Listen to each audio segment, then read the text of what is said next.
Welcome to my YouTube channel. I'm Dr. Shizu. That's my pseudonym though, that's not my real name actually. So I'll be taking you on a research process. So today we are starting with the general research process. We're not going to be looking at each of them now, but subsequently every week bringing out a video for each of the topics that make up the research process. So this is like the stages for research process. Research is something that we all do in every day. Research is an investigation about a particular phenomenon you have in mind. And mind you, in dealing with research, I always tell my students that they should always do research that they have interest in. Not research that somebody else have interest in. It should be your own research, something that is bothering you, or bothering your community. Like for today's topic, I will be dealing with waste, precisely waste recycling, because this is what I think is bothering my community. The first stage in research process is to discuss about the whole introduction. Introduction is like giving an overview of your topic, of what you have in mind. What I have in mind is on waste recycling.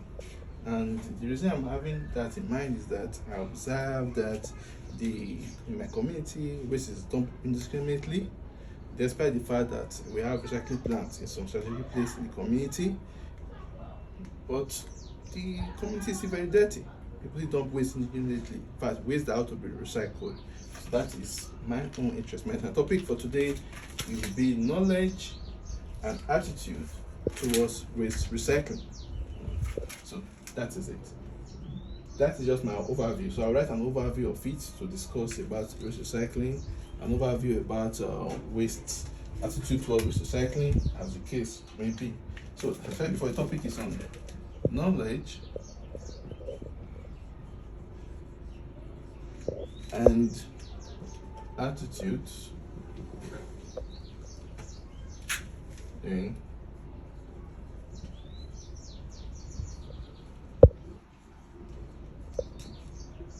so that is my interest. You can see some key things here: waste recycling and knowledge and attitude. Then this is what I'm working on. Then to make it specific, I will look at a particular community. Let's use Igbinosa.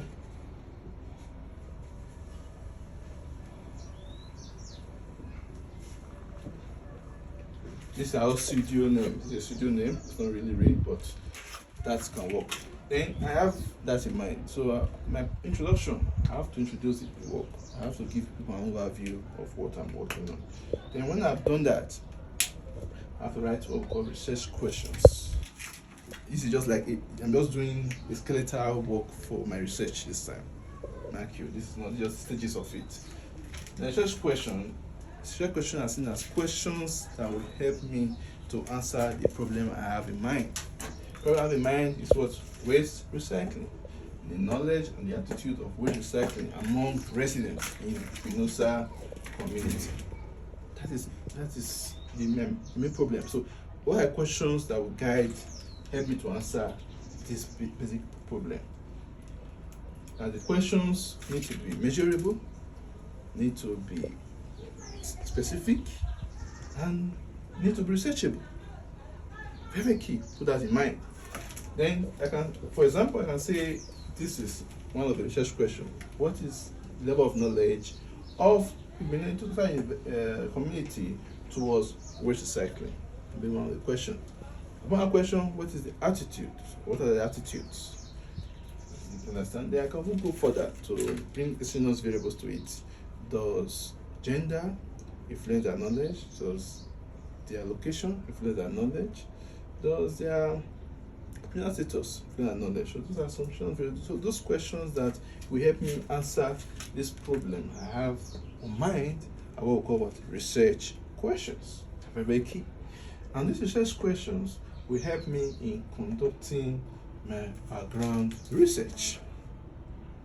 Background research is like an overview of the problem I have in mind I want to study. And the research questions will give me focus. Now I know that this is what I want to work on. I want to work on that level of knowledge, work on the attitudes, work on waste recycling in this Binosa community. Then look at what works have been done in line with this. And I will tell my students the truth. Google is your friend. Library is your friend. You can go to the library, look for materials that have been done on knowledge on waste recycling, attitude waste recycling, and recycling in Binosa community. Where is it located? Edo State. Recycling in Edo State. Recycling in Nigeria. Recycling in the world. You can work on it. Just type on Google, type the topic, put PDF and out of it, and works will come out of it. So those words you've brought together will guide you to conducting background research. As you want to look at what people have done in this work. If your work is very innovative, people have done something similar to it, then you read it, digest it, and create your own perspective of this topic. Then that will make what? Your background of the study. During background too, not mind you also do what we call literary review. You review what people have done in this work. In all these things too, you also look at theoretical framework. As how do you want what theory are we provided in this line of study that will guide you in this your work. You can also go for a look at conceptual framework, create a concept from this your topic. All these things are just to give you an overview, to guide you, to make the audience understand properly this your topic you have in mind. That will help us in this one, your background research. Okay? After you discuss that, next one is your research method. I told you before, you must have a compendium of different works you have done. That will now guide you on the method that will fit the work you are doing. The method, there are various methods of research. Methods are like the strategy you want to use to carry out study. So here you can use the quantitative method, or a mixed method. If eventually you want to have a large sample size, you want to have a numerical data, I will advise you go for quantitative method. If eventually you want to have an in-depth understanding of your concept, you go for what? Qualitative method. Then if you want to have the two, you want to know numerical and in-depth understanding of your work, go for what? A mixed method. That will guide you. This is what I want you to do. And knowing the method too will also help you to know how to collect the data.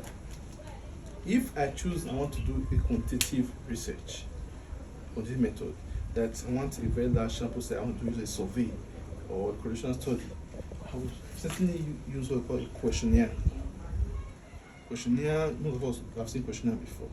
That will guide us to have a large sample size and to have a large idea about your topic. You can easily get your data easily too. We call that what? You do the questionnaire. Questionnaire is a good method of collecting the data. You also use observational schedule for it too. But if by adventure you want to have an in-depth understanding of the work, you use what we call an interview or a focus group discussion, as the case may be. Exactly. Then if you are having a mixed method, you are using both an interview, the questionnaire, or discussion method. You are mixing them together. What about a mixed method? Then after you've collected the data doesn't make sense. Imagine having a very large interview response. What are you using it for?